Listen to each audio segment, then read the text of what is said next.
परम प्रेममय जुगपुरुषोत्तम श्री श्री ठाकुर अनुकूल चंद्रेर आतुल चरणे जानाई आमार शतकोटी प्रणाम। जय गुरु सकल इष्टप्राण दाता मायेरा। এই সমাজে নারী জাতি যখন পতিত হয় তখন সমাজের যে কি দুরবস্থা সৃষ্টি হয় তা আমরা বর্তমানে দেখতে পাচ্ছি। আজকে বৃদ্ধ বয়সে বাবা মারা চোখের জলে ভাসছেন। বৃদ্ধ বয়সে বাবা মার ঠাঁই হচ্ছে বৃদ্ধাশ্রমে। দুমুঠো অন্ন তাদের জোগাড় হচ্ছে না, তাদেরকে দেখার কেউ নেই। তারা যে অত যত্ন করে তাদের সন্তানকে লালন পালন করলেন, বড় করে তুললেন, পড়াশোনা শিখিয়ে শিক্ষিত করলেন, তাদেরকে তাদের মধ্যে সেই শিক্ষার গুণে তারা অনেকে বড় বড় জায়গায় চাকরি করছেন, প্রচুর অর্থ ইনকাম করছেন বা কেউ ব্যবসা করছেন। তো এরকম প্রত্যেকটা বাবা মা তার সন্তানের মঙ্গল কামনা করেন এবং তাদেরকে কিন্তু অত্যন্ত যত্ন করে বড় করে তোলেন। আর তারপরে তাদের শেষের দিনে তাদের পাশে আর দাঁড়ানোর মতো কেউ থাকে না। এটা কিন্তু বর্তমানে একটা ট্রেন্ডিং চলছে। অনেক রকম তো ট্রেন্ডিং চলছে, কিন্তু এটাও বর্তমানে ট্রেন্ডিং চলছে। সন্তানদেরকে তার বাবা মা যখন সে ছোট থাকে এত পরিমাণে আদর যত্ন করছে যে তারা যখন বড় হচ্ছে তখন বাবা মাকেই ভুলে যাচ্ছে। তো এটা কেন হচ্ছে? সন্তানদেরকে তো যথেষ্ট যখন যা চাইছে তাদেরকে দিচ্ছেন, মানে অত্যন্ত যত্নে তাদেরকে মানুষ করছেন, নিজেরা না খেয়ে হয়তো তাদেরকে খাওয়াচ্ছেন। তো তারপরেও সন্তানরা কেন এরকমটা হচ্ছে যে শেষের দিনে বাবা মাকে দেখতে চাইছে না? সন্তানের জন্য কেন বাবা মার চোখের জল ফেলতে হচ্ছে? কেন এই সমাজের এই দুরবস্থা? আজকে দেখুন দিকে দিকে কি চরম বিশৃঙ্খলা সৃষ্টি হয়েছে। মানুষের মধ্যে সততা যেন ফুরিয়ে আসছে, অসৎ পথে চলার মানুষ যেন বেশি, অসৎ কর্ম করার মানুষ যেন বেশি হয়ে গেছে।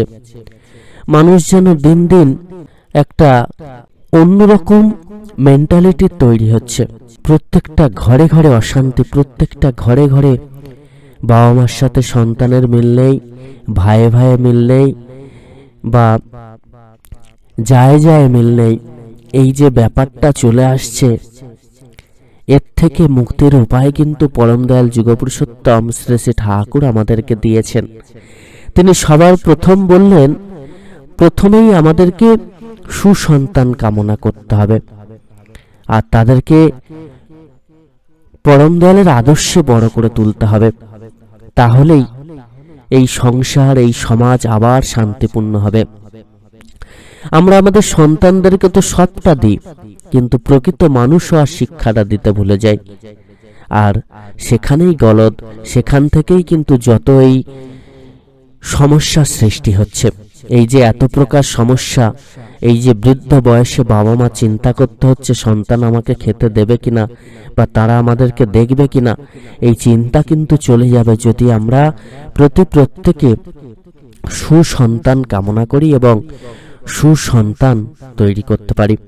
পরম দয়াল যুগপুরুষোত্তম শ্রী শ্রী ঠাকুর অনুকূলচন্দ্র মানুষকে মাটির সঙ্গে, জমিনের সঙ্গে তুলনা করেছেন, দেশকে মাতৃভূমি বলে সম্বোধন করেছেন। আমাদের দেশে বহুকালের ঐতিহ্য এটা। মাটির আগে মা, মানুষের আগে মা। সুতরাং মা মাটি মানুষের সম্পর্কটি বহুকালের, বহু শতাব্দীর ঐতিহ্য বলা চলে। যেমন শ্রী শ্রী ঠাকুর একবার এক ভক্তের প্রশ্নের উত্তরে বলেছিলেন, মাটি যদি বীজের উপযোগী না হয়, বীজের সুষ্ঠু উদ্গম হয় না, বীজের তুলনায় মাটি আবার অতিরিক্ত ভালো হলে বীজ জ্বলে যায় বা তার গুণ অনেকখানি বরবাদ হয়ে যায়।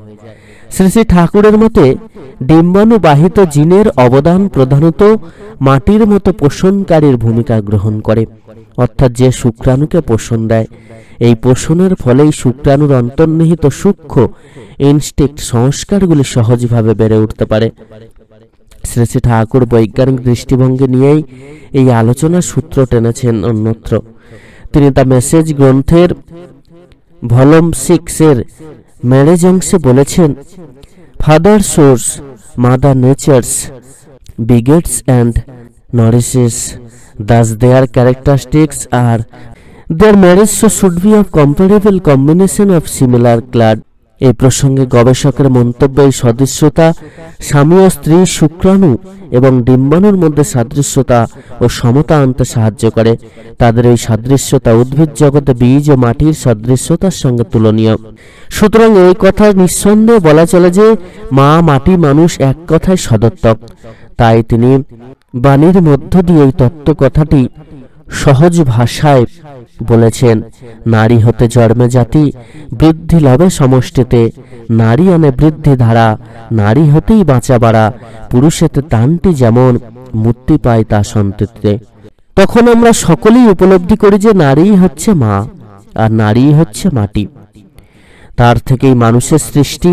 একটা সমগ্র জাতীয় দেশ কালকে অতিক্রম করে মানব জাতি বৃদ্ধির উৎসই হচ্ছে নারী বা মা। মাটিও ঠিক তাই। মাটিকে সরস করে ঠিকমতো জল, সার ইত্যাদি সংযোগ করলে তার মধ্য দিয়ে বীজের সঠিক অঙ্কুরোদ্গমে প্রকৃত ফসল তৈরি হয়। সুতরাং সাধক রামপ্রসাদের সেই মহান মাতৃবাণী, এমন মানব জমিন রহিল পতিত, আবাদ করলে ফলত সোনা, এটা সার্থকতা আমাদের মধ্যে মুক্ত হয়ে ওঠে। আর তখনই আমরা উপলব্ধি করতে পারি যে কেন শ্রী শ্রী ঠাকুর মানুষকে আপন করতে চেয়েছিলেন এবং কি কারণে মানব উন্নয়নকে প্রাধান্য দিয়েছিলেন।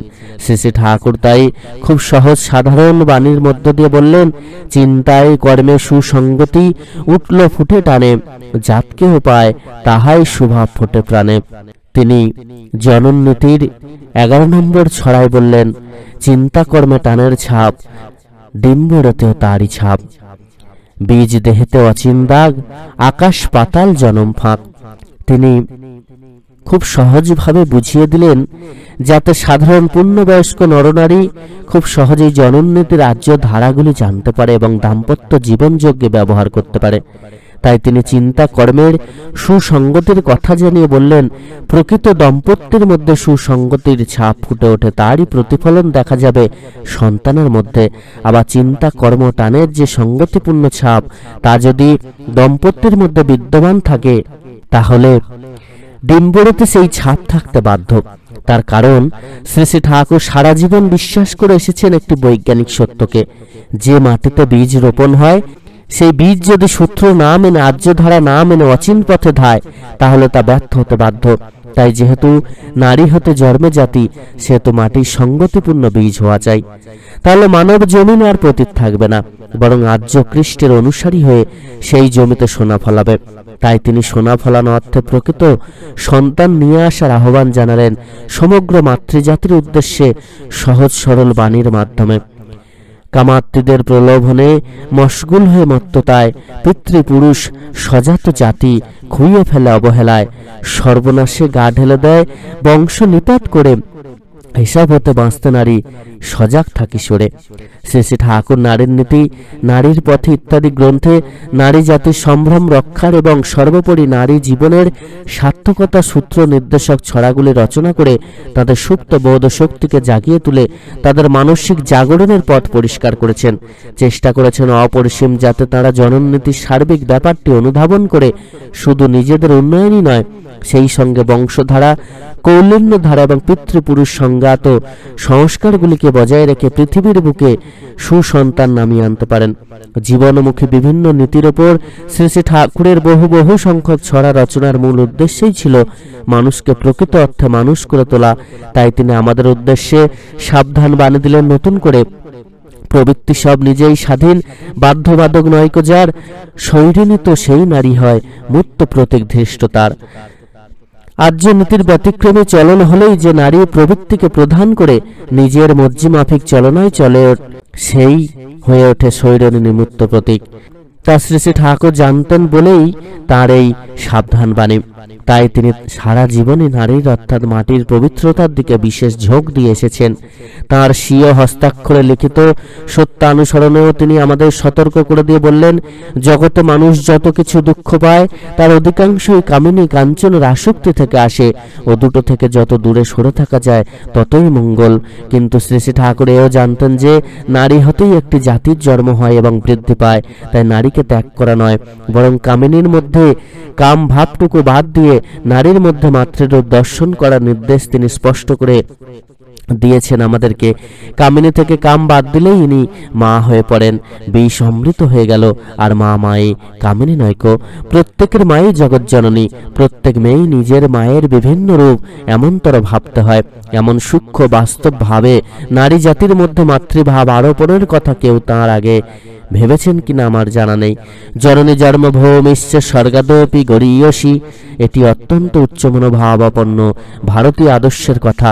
কিন্তু শ্রী শ্রী ঠাকুর যখন বলেন প্রত্যেক মেয়ে নিজের মায়ের বিভিন্ন রূপ, তখন সেই উচ্চ ভাবনাটা কেবল আদর্শ জাত না থেকে সহস্তর জ্ঞান বুদ্ধি এবং মান্যতার পর্যায়ে এমনভাবে উন্নীত হয়, আমাদের মনকে এমনভাবে মোটিভেট করে যে আমরা তার না মেনে থাকতে পারি না, এমনকি তা বিবেকের মধ্যেও একটা প্রধান জায়গা করে নেয়। সুতরাং কেন শ্রী শ্রী ঠাকুর মাতৃজাতিকে বিশুদ্ধ রাখতে চেয়েছিলেন, কেন জীবনের সূচনা পর্ব থেকেই প্রকৃত মানুষ গড়ে তুলতে চেয়েছিলেন, তা সহজেই বোঝা যায় নারীর নীতি, নারীর পথে ইত্যাদি গ্রন্থগুলির রচনা রীতি থেকে। এর কারণ ছিল একটাই, নারীর বিশুদ্ধতা, যার উপর ভিত্তি করে একটি জাতির উন্নতির ধারাটি তৈরি হয়, প্রকৃত মানব সন্তানের আবির্ভাব ঘটে তার মধ্য থেকেই। আর নারী হচ্ছে মৃত্তিকা সদৃশ। নারী জাতি যদি না শুদ্ধ হন, বিশুদ্ধ থাকেন, তাহলে কিন্তু এই সমস্যা থেকে আমরা কখনো বাঁচতে পারবো না।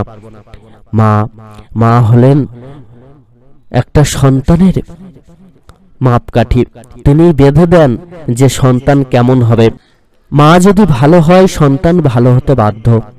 সে পরিবেশ যতই খারাপ হোক না কেন, মা কিন্তু ঠিক তার সন্তানকে ধীরে ধীরে সঠিক পথে এগিয়ে নিয়ে যেতে পারেন। মা শুধু ভালো হলে হবে না, সঠিক শিক্ষাটা থাকতে হবে। শিক্ষা বলতে সঠিক মানুষ করার শিক্ষা। একটা সন্তানকে কোন শিক্ষা দিতে হবে, কেমন ভাবে তাকে বড় করে তুলতে হবে, কোন নীতি মেনে তাকে বড় করে তুলতে হবে। তিনি যদি প্রকৃত আদর্শে চলেন, অর্থাৎ তিনি যদি শ্রী শ্রী ঠাকুরের পাদপদ্মে আশ্রয় গ্রহণ করে তার আদর্শে তার সন্তানকে বড় করে তুলতে পারেন, তাহলে কিন্তু প্রকৃত রূপে সন্তান সুসন্তান হবেই হবে। এবং সেই সন্তানের জন্য কখনো চোখের জল ফেলতে হবে না। শুধুমাত্র সন্তানকে শিক্ষা দিলে হয় না, বা ভালো পরিবেশ, ভালো খাওয়া দাওয়া, ভালো পোশাক আশাক দিলে কিন্তু সন্তান ভালো হয় না। মাকে সঠিক শিক্ষায় শিক্ষিত হতে হবে, প্রকৃত রূপে সেই পথকে তার সন্তানের মধ্যে দেখিয়ে দিতে হবে। তার সন্তানকে দেখাতে হবে সেই পথ, যে পথ ধরে চললে সন্তান সুসন্তান হবে।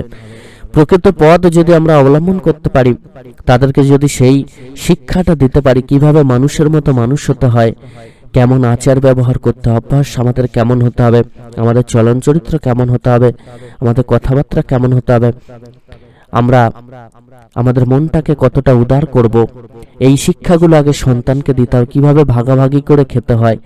আজকালকার দিনে দেখবেন মায়েরা খাবার যখন কিনে নিয়ে যাচ্ছেন, দুটো আলাদা আলাদা প্যাকেটে নিয়ে যাচ্ছেন, ভাগ করে দিতে বলছেন। ঘরে গিয়ে ভাগ করলে সেই সন্তান নাকি খেতে চাইছে না। আগেকার দিনে কোনো খাবার বাড়িতে আনলে এক জায়গায় আনা হতো এবং সেটাকে সন্তানদের মধ্যে ভাগ করে দেওয়া হতো, সন্তানরা সেটা খেতেন। কিন্তু বর্তমানে দোকান থেকেই ভাগাভাগি করে নিয়ে যাওয়া হচ্ছে। তো এই যে ভাগাভাগি মা ছোটবেলা থেকেই সন্তানদেরকে শেখাচ্ছেন, এই ভাগাভাগি কিন্তু থেকে যাচ্ছে। যখন একটু বড় হচ্ছে তারা তাদের চাহিদাকে বাড়িয়ে ফেলছে এবং তাদের ভাগাভাগির মাত্রাটা কিন্তু বেড়ে যাচ্ছে। এরকম করতে করতে একসময় সমস্ত কিছু কিন্তু তারা ভাগাভাগি করে নিচ্ছেন, আর বাবা মাও ভাগাভাগি হয়ে যাচ্ছে। তো এই যে আজকের দুর্বিষম পরিস্থিতি, এটার জন্য কিন্তু বাবা মা অনেকাংশে দায়ী। সঠিক শিক্ষা তাদেরকে ছোটবেলায় দেননি বলে আজকে কিন্তু সন্তানরা এই অবস্থা শিকার হচ্ছে। তারাও কিন্তু একদিন তার সন্তানদের কাছে লাঞ্ছিত হবেন এবং তাদেরও এই দুর্দশা হবে। তো এর জন্য কিন্তু বাবা মাকে সঠিক শিক্ষায় আগে শিক্ষিত হতে হয় এবং সেই শিক্ষাটা সন্তানদের মধ্যে চালিয়ে দিতে হয়। বিবাহের আগে থেকে শ্রী শ্রী ঠাকুর এগুলোকে মেনে চলার কথা বলছেন।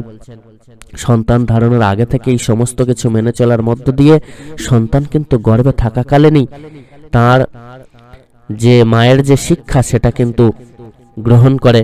আর এই গর্ভে থাকাকালীন মায়েরা যে যেমন আচার ব্যবহার করেন, যেমন ভাবে চলার চেষ্টা করেন, তার মনের ভাব যেমন হয় সন্তানের মধ্যে কিন্তু সেগুলো চারিত হয়, এটা কিন্তু অতি নিশ্চয়। আর তিনি ভাবছেন যে তিনি এগুলো করে, মানে মায়েরা ভাবছেন সন্তান কিছু বুঝতে পারবে না বা কিছু, সন্তান কিন্তু সব ক্যাচ করে। আর সেই রকমই সে সেইভাবে গড়ে ওঠে। আর পরবর্তীতে সেটা ফিডব্যাক কিন্তু সেই মাই পায় এক সময়, যখন সেই সন্তান বড় হয়। তাই কাউকে কিন্তু ফাঁকি দেওয়া যায় না, অন্যকে ফাঁকি দিতে গেলে নিজেকেই ফাঁকি পড়তে হবে। আর আমি যদি সঠিক চলনে না চলি, আমি যদি আমাদের মনের ভাবটা না ঠিক করি, যদি মিথ্যার আশ্রয় গ্রহণ করি, যদি সবসময় আমরা মনের মধ্যে কুবুদ্ধি নিয়ে চলতে থাকি, তাহলে ওইগুলোও কিন্তু সন্তানের মধ্যে চারিত হবে। আর পরিবেশ, আপনার দাম্পত্য জীবনে যদি অশান্তি থাকে, যদি স্বামী স্ত্রীর মধ্যে সবসময় অশান্তি হয়, যদি স্বামী স্ত্রীর মধ্যে কথা কাটাকাটি হয়, পরিবেশের মধ্যে যদি এরকমটা হয়, সেগুলো কিন্তু সন্তান ক্যাচ করে। তাই সন্তানকে মানুষ করতে গেলে অতি সাবধানতা অবলম্বন করে তাকে মানুষ করতে হয়। গর্ভে থাকাকালীন থেকেই কিন্তু এই নিয়ম নীতিগুলো মেনে চলতে হয়, না হলে সন্তান কখনো সুসন্তান হবে না, দেবতুল্য সন্তান কখনো লাভ করা সম্ভব নয়। সকল ইষ্টপ্রাণ দাদা মায়েরা প্রত্যেকে খুব ভালো থাকবেন। পরম দয়াল আপনাদের প্রত্যেকের মঙ্গল করুন। জয় গুরু বান্দেব পুরুষোত্তমম।